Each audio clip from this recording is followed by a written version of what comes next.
doy la bienvenida una vez más a este podcast donde conocemos los asesinos más crueles.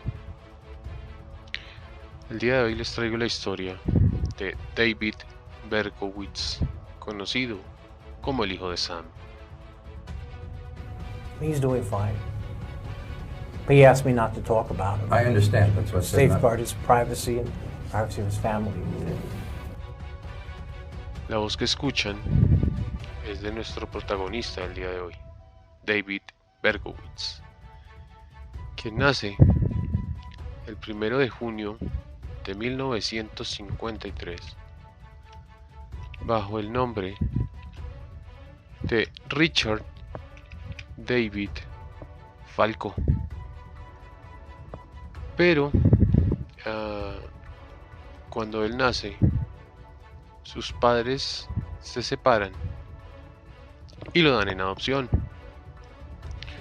Es entonces que una pareja llamada Nathan y Pearl Berkowitz lo adoptan y le dan el nombre de David Richard Berkowitz.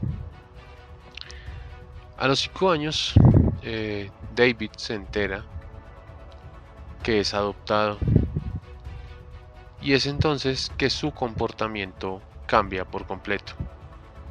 Se vuelve mentiroso, se vuelve problemático y además se vuelve muy tímido.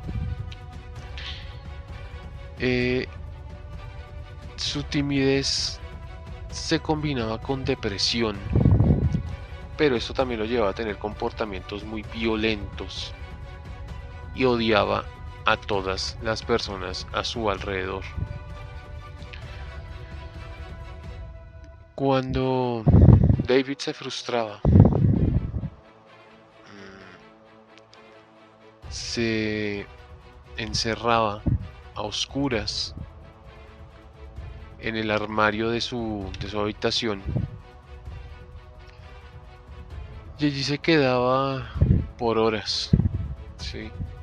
Tratando de que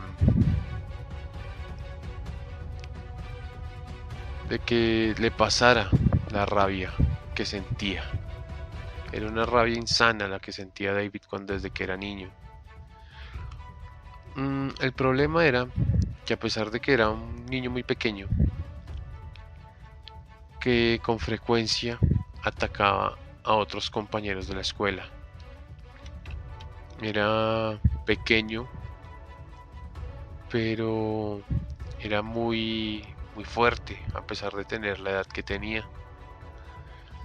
Un compañero contó tiempo después que David era misógino cuando no había llegado ni a los 13 años y creó un club llamado el Club de Odiadores de Mujeres. Algunos compañeros se unieron a este grupo más por llamar la atención que por realmente hacerlo, mientras que el odio de David por las mujeres era muy real. En 1957, en 1967 su madre adoptiva, Pearl, fallece de cáncer y David solo tenía 14 años. Esto lo cambió mucho, lo llevó a un estado de rabia insana porque su madre murió. Desde entonces comenzó a odiar a las mujeres que lo rodeaban, pues David era bastante torpe al tratar con las mujeres. Y a ello se le sumaba que no era para nada atractivo para las mujeres. David era muy monótono, era muy frío, era desaliñado, era aburrido y muy distante, ¿no? Distante con las mujeres. Pero él, dentro de sí mismo, culpaba a las mujeres por esto. pues las culpaba de que las mujeres no lo tenían en cuenta para nada y siempre era culpa de ellas, no de él. Él sentía mucha envidia por las parejas y solía muy frecuentemente espiarlas sin que se dieran cuenta, más que todo cuando las parejas se besaban en los parques. También David era pues muy agresivo, ¿sí? Con las mujeres y también era muy malo en la escuela, ¿sí? Sus calificaciones eran las más malas de toda la escuela. Era el alumno más mal calificado. Pero muchas veces pensaban que era porque tenía una depresión muy severa por la muerte de su madre. Entonces los profesores casi nunca pues creyeron que él fuera malo académicamente, pero la verdad es que David no tenía ningún interés por el estudio. O sea, le importaba, no quería estudiar, no quería aprender nada en el estudio. Y se tenía claro que él era muy inteligente. O sea, no era la persona más sabia que existía, ni un coeficiente intelectual altísimo, pero sí era inteligente. Simplemente que no le interesaba estudiar. La relación con sus compañeras era completamente nula. Casi nunca se atrevía a hablar con ellas aunque las tuviera de frente o que ellas le hablaran o trataban de compartir con él, porque David era muy tímido, tenía una timidez excesiva con las mujeres. Pero dentro de sí, él mismo las culpaba a todas por lo que pasaba y las odiaba profundamente en secreto. Y pues eso lo llevó a que no tuviera casi amigos.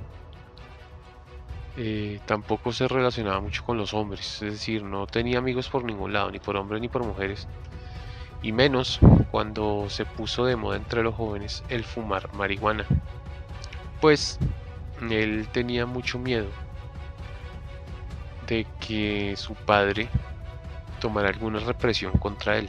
Le tenía mucho miedo a su padre y decidió pues alejarse de todo y de todos de paso. En 1971 su padre Nathan se vuelve a casar y David no se lleva para nada bien con la madrastra. O sea, es una mujer con la que definitivamente no tiene una buena relación. Y entonces David decide alejarse de ellos. Y es entonces que decide tomar la decisión de enlistarse en el ejército para así poderse alejar tanto de su padre como de su madrastra. David dura 2 años en Corea y allí tiene su primera relación sexual, su primera vez con una prostituta. Pero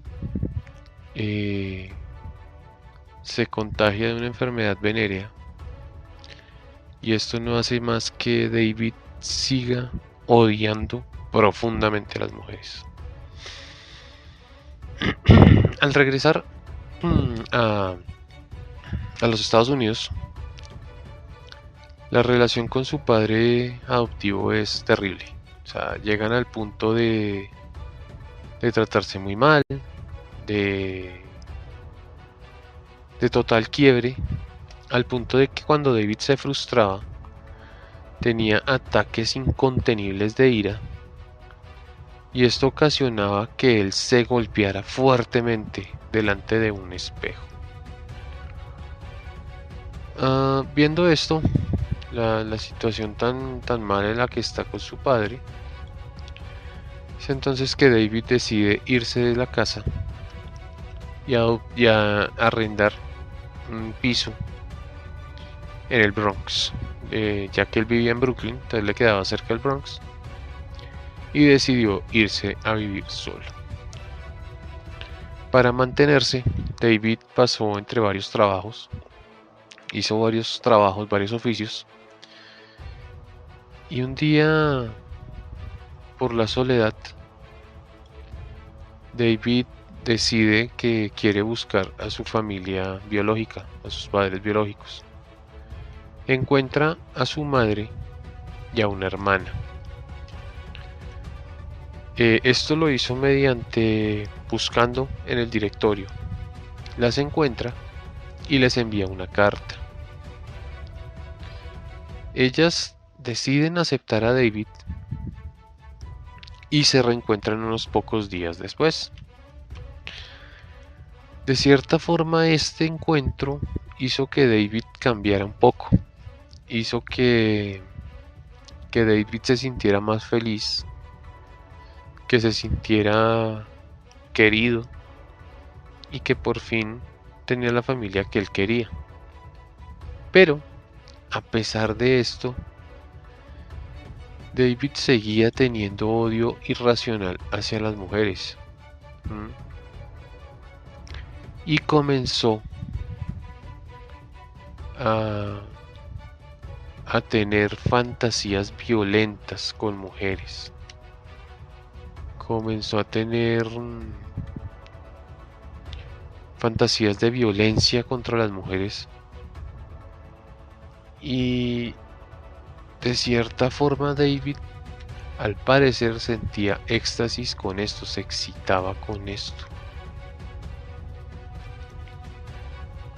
También David no cambió el comportamiento que tenía desde la adolescencia de acechar a parejas que se encontraban demostrándose su cariño con un beso en la calle o algo, pero también empezó a seguir a mujeres.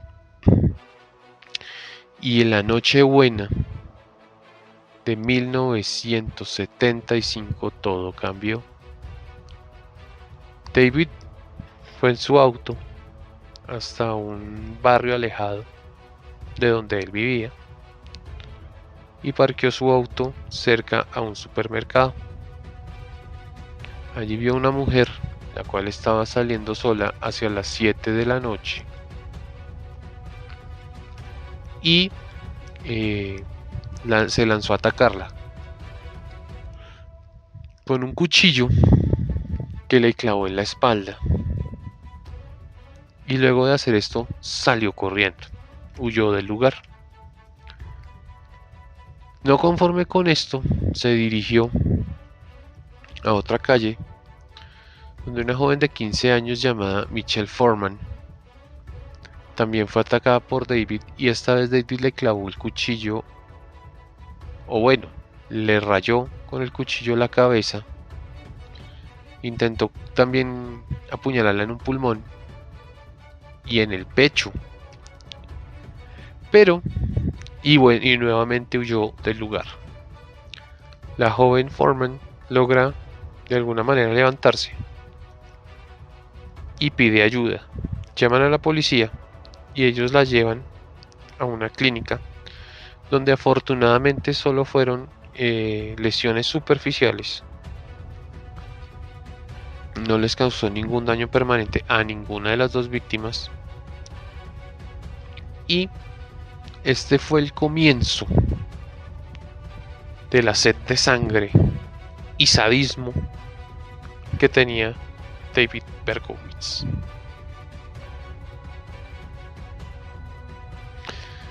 A pesar de que se denunció el caso a la policía, pues no se pudo hacer mucho, ya que no había muchas pistas tampoco que manejar. Es entonces que David se regocija con lo que hizo. E incluso comenzó a visitar los lugares en los que había atacado a las mujeres a modo de burla, a modo de que se creía superior, ya que no lo habían capturado por esto. De cierta forma, estos ataques lo emocionaron y lo excitaron mucho. Quería ir un poco más allá. Y en 1976 adquiere por $100 un revólver Bulldog calibre 44 de 5 disparos. Eso es un burro de pistola, eso es lo mejor dicho, lo más absurdo que puede adquirir una persona, ya que su alto calibre la hace muy peligrosa, pero a la vez ese mismo calibre hace que no sea fácil manejarla. ¿Sí? Antes de los ataques, antes de comenzar su vida criminal, se muda a Yonkers, al norte de Nueva York. Allí conoce a dos sujetos extraños que conocen mucho de ciencias ocultas, algo que a David le ha interesado mucho desde que él era adolescente, algo que lo tenía curioso.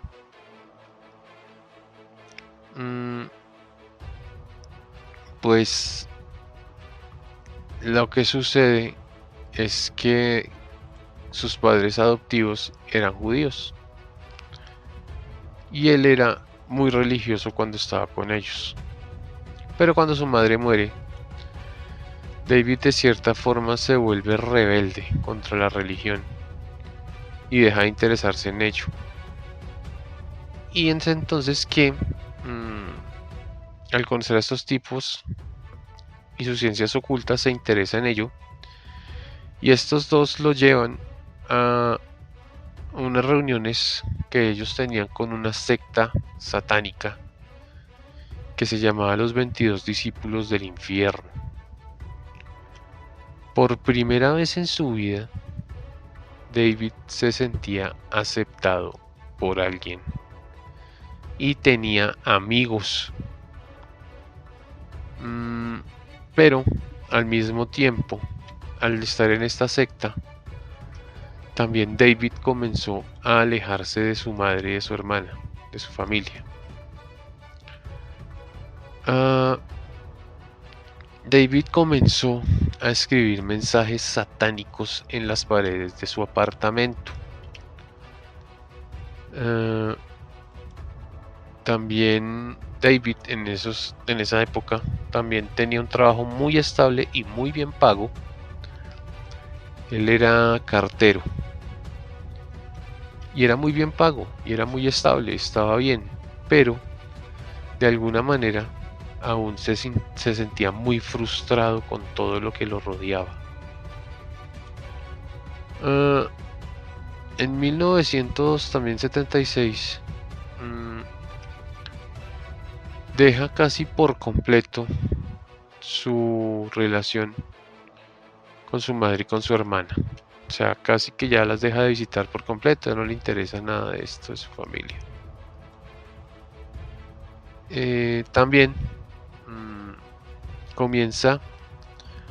David comienza a tener fuertes dolores de cabeza, unos dolores insoportables de cabeza.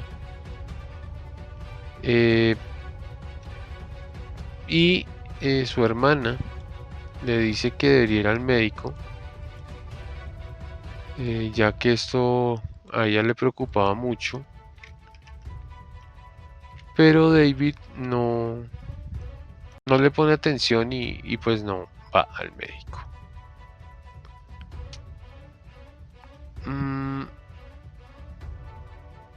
La noche del 29 de julio de 1976, con tan solo 23 años, David sale de su apartamento con su revólver y sale decidido a matar, a cometer su primer homicidio. Llega al Bronx y allí ve a dos jóvenes. Ve a Donna Lauria, de 18 años, y a Jody Valenti, de 19 años, quienes se encontraban en el auto de Jody hablando frente a la casa de Donna hacia la 1 de la mañana.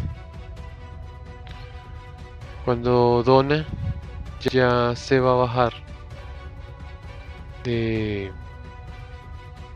auto de Jody para entrar a su casa, se dan cuenta que un hombre las está observando y que tiene una bolsa marrón en la mano.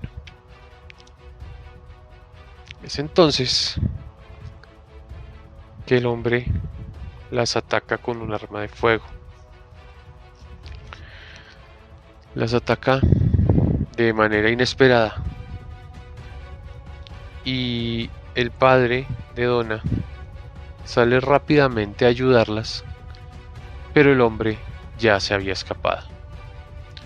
Jody recibe una bala en la cadera y logra sobrevivir, pero por desgracia Donna recibe un disparo en el cuello y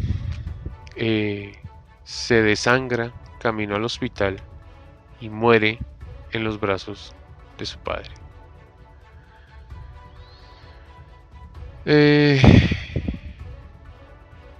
Es entonces que en ese momento se cree que pudo haber sido un ajuste de cuentas entre mafiosos, debido a que en esa época el Bronx estaba completamente en una guerra italoamericana, ¿sí? Una guerra sin cuartel entre distintas mafias, y también se llegó a creer que el exnovio de Donna había sido el autor de este crimen, ya que ellos no habían terminado para nada bien. Rápidamente la policía descarta esto porque los líderes mafiosos no tuvieron ningún problema con estas jóvenes ni con sus familias, por lo cual se descarta por completo la mafia. Y también se descarta al exnovio porque él tenía una coartada muy confiable. Jody, completamente en shock por la muerte de su amiga, dice que no pudo identificar al asesino, pero dice que más o menos era un hombre no mayor a 30 años, robusto y de cabello rizado. La policía se preocupa bastante por el calibre de las balas usadas en este crimen, debido a que estas balas por lo general se usan en carabinas y escopetas, aunque saben que también se usan en algunos revólveres, pero que este calibre y esta arma tan grande hacen que sea casi difícil e imposible apuntar desde lejos. Es entonces que la policía comienza una investigación, pero pasan los meses y la investigación queda completamente estancada porque no tienen mucho de dónde poder buscar al autor de este crimen. Con este homicidio tan cruel, la policía comienza a creer que había un sicario inepto de la mafia que simplemente había cometido este crimen, quizás por error o quizás para tratar de impresionar a algún mafioso para que lo tuvieran en cuenta para cometer algún otro crimen, ¿sí? No se sabía qué estaba pasando en la ciudad. También Berkowitz pues se sentía extasiado por haber asesinado a una mujer y no ser sospechoso del crimen. O sea, nadie sabía que era él el que estaba matando a las mujeres, y esto lo llenaba de bastante satisfacción. Pero no era tonto, Berkowitz no era tonto, y decidió esperar un plazo prudente para volver a cometer un crimen, porque él sabía que de todas maneras, aunque no era sospechoso, no quería cometer ningún error para poder seguir cometiendo crímenes. Es entonces que el 23 de octubre ataca a una joven llamada Rosemary Keenan de 18 años y a otra joven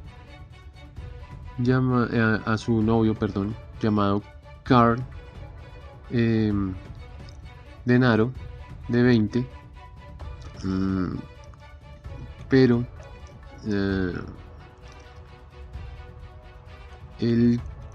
Berkowitz comete un error, ya que a Carl le dispara por la espalda pensando que era una mujer, debido a que Carl usaba el pelo largo.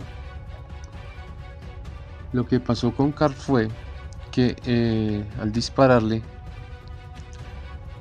le dispara en la parte de atrás de la cabeza, volándole prácticamente la tapa de los sesos, pero no le afecta el cerebro, por lo cual él logra sobrevivir y le tienen que poner una placa de metal en el cráneo prácticamente para poderla reconstruir. Es seguro que si no se hubiera confundido hubiera matado a Rosemary, ya que su objetivo son matar mujeres. El objetivo de Berkowitz es simplemente asesinar mujeres, y pues en esta ocasión se confundió. El 27 de noviembre ataca a una joven de 18 años llamada Joan Lomino y a su amiga Donna Damasi de 16, a las cuales las balea, les dispara quemarropa cuando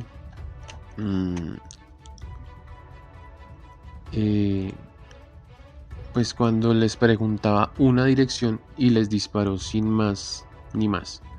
Sobreviven, pero por desgracia Joan queda en silla de ruedas. Les preguntan alguna descripción del asesino, y ellas solo dicen que el asesino tenía el cabello largo. La policía no sabía qué hacer en este momento, debido a que las descripciones de los testigos eran difusas. Unos decían que era petizo, otros que era muy alto, otros que era fornido, otros que era flaco, otros que tenía el pelo largo, otros que tenía pelo corto, y la policía no tenía una descripción para poder lograr algo. Entonces el asesino ataca nuevamente el 29 de enero de 1977, cuando ataca a una pareja llamada John Deere de 30 y su dispara a quemarropa mientras estaban en su auto, causando de inmediato la muerte de Christine, ya que le disparó en la cabeza, matándola en el acto. Es entonces que el 3 de marzo nuevamente ataca y asesina a una joven llamada Virginia Borsquerilla, a la cual le dispara en la cara mientras iba en su auto cuando ésta salía de la universidad. Algunos testigos describen al sospechoso, que mide más o menos 1,80 m y que usaba pasamontañas y que era bastante atlético. La policía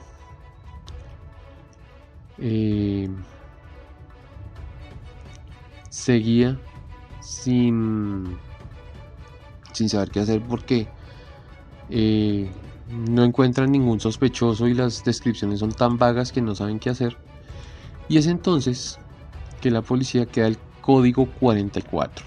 El caso código 44 debido a que todos los ataques que se cometían eran con una pistola de calibre 44 e incluso llegaron a creer que habían más de una persona involucrada en estos hechos que siempre utilizaban el mismo revólver, por así decirlo, que podría ser un grupo de asesinos, ya que habían muchas descripciones del asesino. El 10 de marzo, el jefe de policía de Nueva York, cansado de esto, decide que hay que citar a una rueda de prensa y comienza a decir que hay un asesino en serie en la ciudad de Nueva York que está matando mujeres jóvenes que por lo general transitan en la noche. Aunque la policía no quería que esto se supiera, el comandante sabía que era necesario para que la gente tomara medidas para protegerse. De inmediato, crea pánico en toda la población. Todas las mujeres se pusieron en alerta. Todo el mundo comenzó a tratar de protegerse a sí mismos y a sus parejas, hijas, esposas, hermanas, madres. Y todo se volvió un completo caos en la ciudad de Nueva York y en gran parte de la nación, ya que creían que el asesino podría atacar en otras partes cuando se supo la noticia de que lo estaban buscando en esta ciudad. El comandante de policía fue claro y dijo que pondrían todo su esfuerzo para lograr atrapar a este asesino, porque ya era justo que ya estaba cometiendo demasiados crímenes y que la policía parecía estar inútil ante esta situación. Los crímenes siguen ocurriendo, varias mujeres son asesinadas y la policía no tiene ni idea del sospechoso.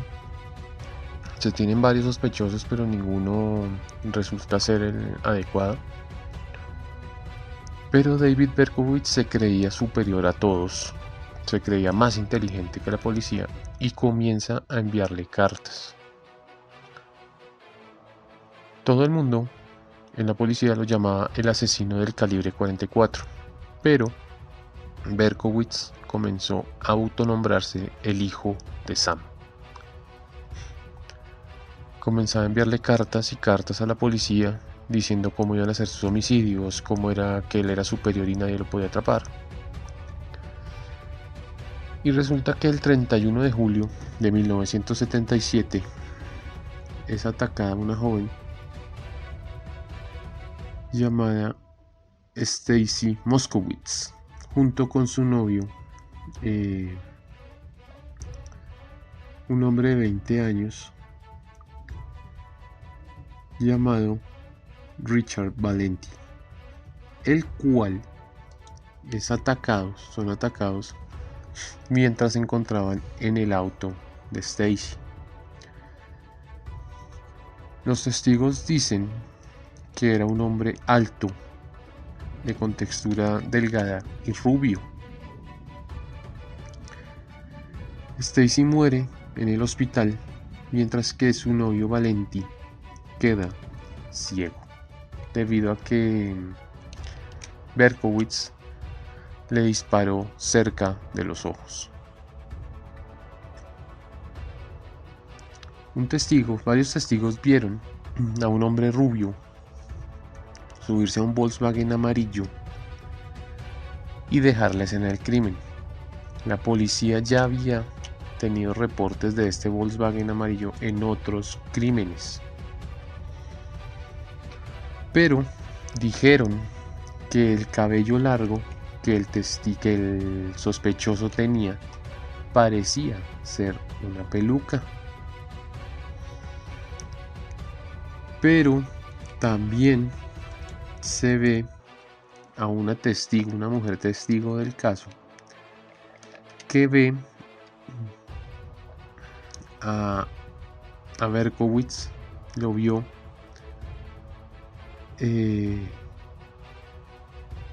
muy cerca de la escena de los hechos, y la mujer dice que Berkowitz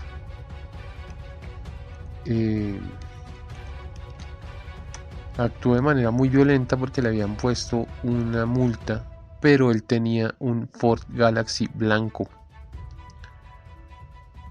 Y tras este hecho, él se da cuenta que la mujer lo está mirando, y él la mira desafiante y con rabia. La mujer entra a su casa y cierra la puerta. Unos minutos después escucha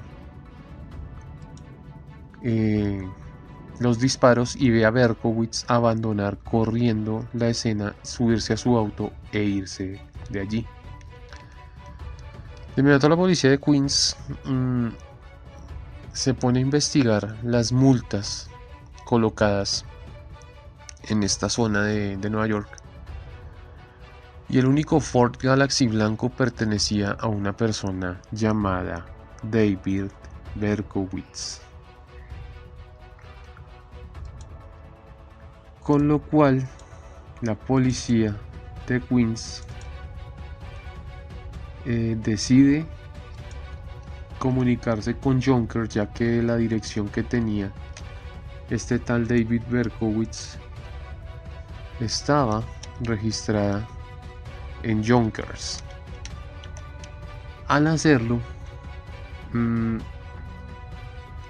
descubren que la policía de Yonkers ya conocía a David Berkowitz, debido a que tenía varias denuncias por parte de varios vecinos de la zona, que Berkowitz era un vecino muy problemático. Era un vecino que atacaba a los demás. Era un vecino que con frecuencia trataba de ocasionar incendios. Con frecuencia mataba perros a disparos. Y entonces apareció un vecino llamado Sam Carr, el cual tenía un perro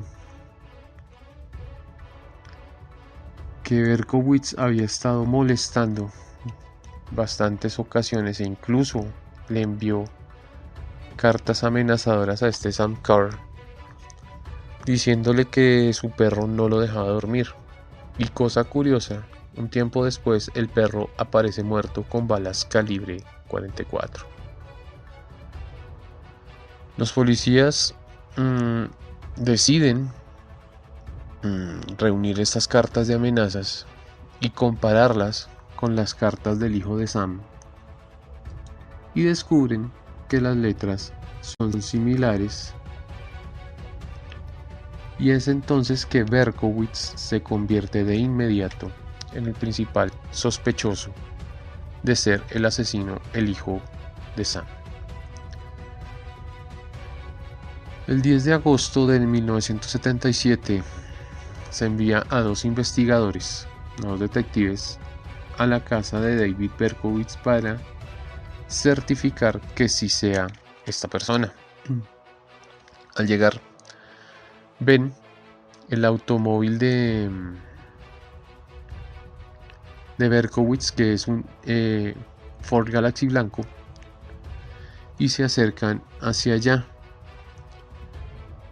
Cuando, llevados quizás por la desesperación, abren el auto, descubren que Berkowitz tiene en la parte de atrás un rifle Comando Mac 3, un rifle que está prohibido para una persona civil. Es que ni el ejército está completamente autorizado a andar con esta clase de armamento,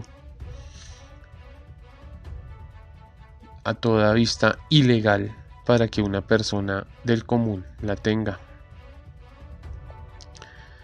También descubren varias cartas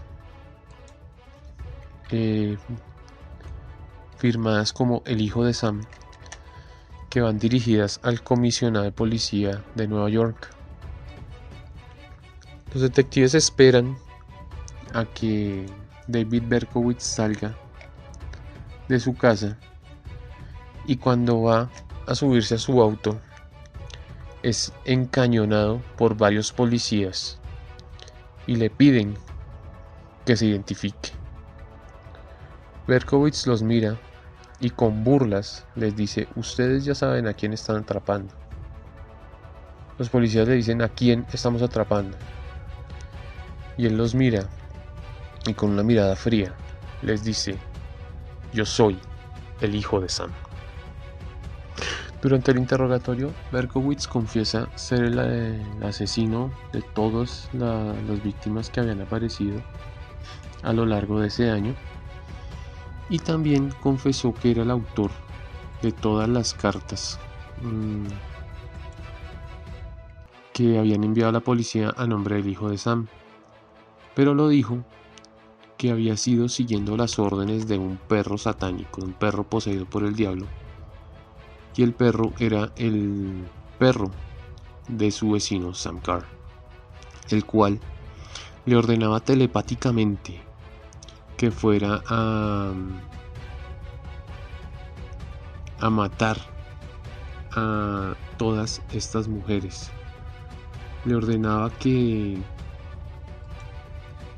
debía cometer estos crímenes en nombre de Satanás, porque llegaría el momento en que Satanás llegaría y solo los que lo sirvieron pues quedarían libres, ¿no? Era como una historia súper loca que tenía este tipo en la cabeza.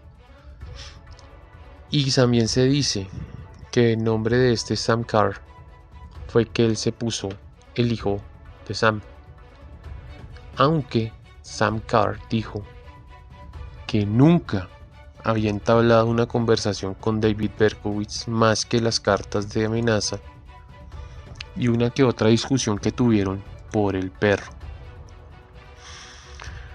También David Berkowitz confesó haber sido el autor de más de 1.400 incendios provocados en todo Nueva York. David Berkowitz comenzó su carrera de piromaníaco 2 años antes de comenzar a asesinar personas. Es entonces que la policía determina que David Berkowitz mató a 6 mujeres y dejó a 8 personas más heridas, y él era el autor de todo esto, y todo esto lo hizo en tan solo 1 año. La gente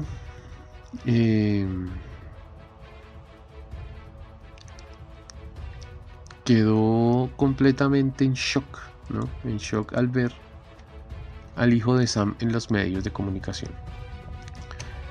Pues el hijo de Sam era catalogado como un monstruo peligrosísimo, un monstruo horripilante, el peor criminal que ha existido. Y lo imaginaban diferente ya que los medios lo dibujaban diferente. Cuando de repente muestran a Berkowitz en la televisión, un hombre regordete, petizo, desaliñado y cara de bonachón, la gente no podía creer que era el asesino cruel que habían dibujado los medios de comunicación. Es entonces que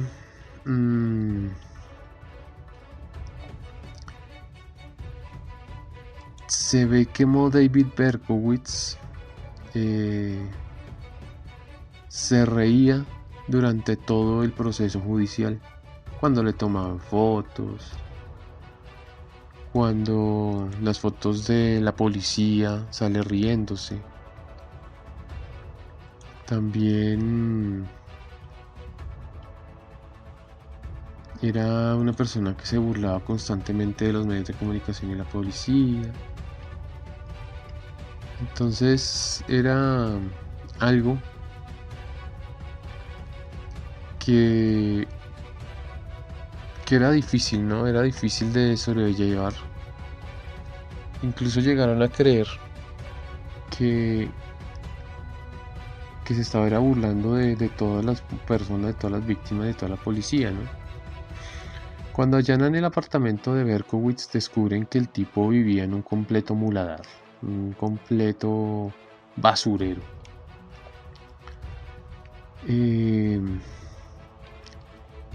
Todo estaba lleno de basura, todo estaba desordenado. Y también descubrieron que las paredes estaban llenas de mensajes completamente satánicos, ¿no? Versículos de la Biblia negra, versículos que él mismo escribía invocando a Satanás. O sea, era una cosa completamente loca. Se llegó a pensar que David Berkowitz estaba completamente loco, completamente demente por todo esto. Y que quizás no podría sobrellevar el juicio. Le hacen unos exámenes psiquiátricos y descubren que David Berkowitz sufre de esquizofrenia paranoide, pero que no era una excusa para que llevara el juicio, pues él sí podía ser enjuiciado, ya que Berkowitz era una persona muy inteligente y sabía lo que estaba haciendo. La gente comienza a exigirle a la policía que lo encierren en la cárcel, pues se corrió el rumor de que Berkowitz sería pues encerrado en un hospital psiquiátrico, y la gente no quería esto. La gente quería que Berkowitz pagara por sus crímenes, y esto llevó a que hubieran muchos enfrentamientos entre la policía y la gente, porque ellos querían que Berkowitz pagara lo que había hecho. Es entonces que el 8 de mayo de 1978, un año después de casi su captura, comienza el juicio contra David Berkowitz. Pero Berkowitz se portó como un verdadero loco durante todo el proceso. Comenzó a saltar, a gritar, a reírse a carcajadas. Comenzó a burlarse de los padres de Stacy Moskowitz, diciéndole cosas completamente groseras a esta joven. Decía que Satanás lo sacaría de allá. Comenzó a injuriar a Dios, comenzó a injuriar al juez, comenzó a portarse de manera completamente desquiciada. Invocaba a Satanás, e incluso dijo que se lanzaría de la sala, pues la sala estaba llevándose a cabo en un 7º piso, el juicio, y que él saldría volando de allí y que todos verían cómo él se escaparía volando. Después de retomar el control y después de pensar las cosas con cabeza fría, se declara culpable de todos los crímenes de los que es enjuiciado. Y el juez lo condena a 365 años de prisión. Desde este momento, desde este punto, Berkowitz ha pasado por gran número de cárceles, incluyendo la famosa cárcel de Sing Sing, la cárcel de San Quintín y muchas otras cárceles, debido a que es una persona de extremo cuidado, ya que en una ocasión un preso lo intenta degollar, pero logra sobrevivir. También Berkowitz declara que hasta el día de hoy ha cambiado. Él se entrega por completo a Dios, a la Biblia, al cristianismo, y él se avergüenza de todo lo que hizo en el pasado. Se avergüenza de que era satánico, de que era asesino, pero la verdad es que nadie le cree lo que él dice. Incluso algunas personas, algunos expertos psiquiatras dicen que esto es solo una máscara que está usando Berkowitz para poderse sobrellevar en la cárcel y dejar de ganarse enemigos, ya que mucha gente lo quería ver muerto. Y hace esto con el ánimo como de camuflaje, como para sobrellevar las cosas en prisión, y que incluso si llegase a salir de la cárcel, Berkowitz volvería a matar sin ningún remordimiento, sin nada más que querer matar a alguien. Algunas teorías de conspiración han salido de este caso diciendo que Berkowitz solo fue el peón de un grupo más grande que mataba a mujeres, de un grupo más grande que asesinaba por diversión a mujeres y animales, y que toda la culpa se la echó Berkowitz con tal de ser aceptado y con tal de tener amigos.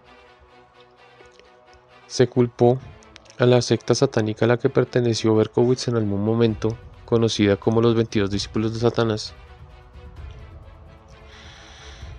Pero Berkowitz lo niega, y también dicen que los hijos de Sam Carr, el famoso Sam Carr, pertenecían a esta secta y que eran amigos de Berkowitz. Y cuando se trató de investigar a estos jóvenes, se descubrió que habían muerto de alguna manera misteriosa. Los dos jóvenes habían muerto ya. Incluso uno de estos jóvenes tenía el cabello largo mono, como habían dicho algunos testigos de algunos homicidios. Berkowitz niega tajantemente esto, diciendo que él no conocía a los hijos de Sam Carr, que él solo hizo todo y que él fue el único culpable de todos los crímenes que se cometieron hasta ese momento. Hasta acá llega el podcast del día de hoy, la historia de David Berkowitz, el hijo de Sam. Un asesino que, si bien solo cometió 6 crímenes, fueron los crímenes más horrendos debido al calibre del arma que utilizaba. Dejaba prácticamente a las víctimas desfiguradas, y cómo él se regocijaba con esto, creyéndose imponente y que nunca lo atraparían. Si les gustan estas narraciones, los invito muy cordialmente a que me sigan en YouTube como Hernán Parra Podcast, en Spotify como Hernán Parra, y en la sección de los podcasts encontrarán mi contenido, y también que se unan a nuestro nuevo grupo de Facebook, Hernán Parra Podcast. Los invito muy cordialmente a que sigamos conociendo más asesinos crueles en un próximo capítulo, y los invito a que sigan mis podcasts muy atentamente. Les doy las gracias por haberse tomado su tiempo para escuchar esta narración. Hasta una próxima ocasión. It's been a lot. I don't make a big deal of it. I just consider it as part of my life now, part of it, in a sense, part of my ministry. I get letters from people from all walks of life. Most people are sincere. Some are having, very serious problems. And for whatever reasons, God, I believe, leads them to me. And I'm able to minister to them and encourage them, share Christian gospel with them, even some teenagers. And so it's been good.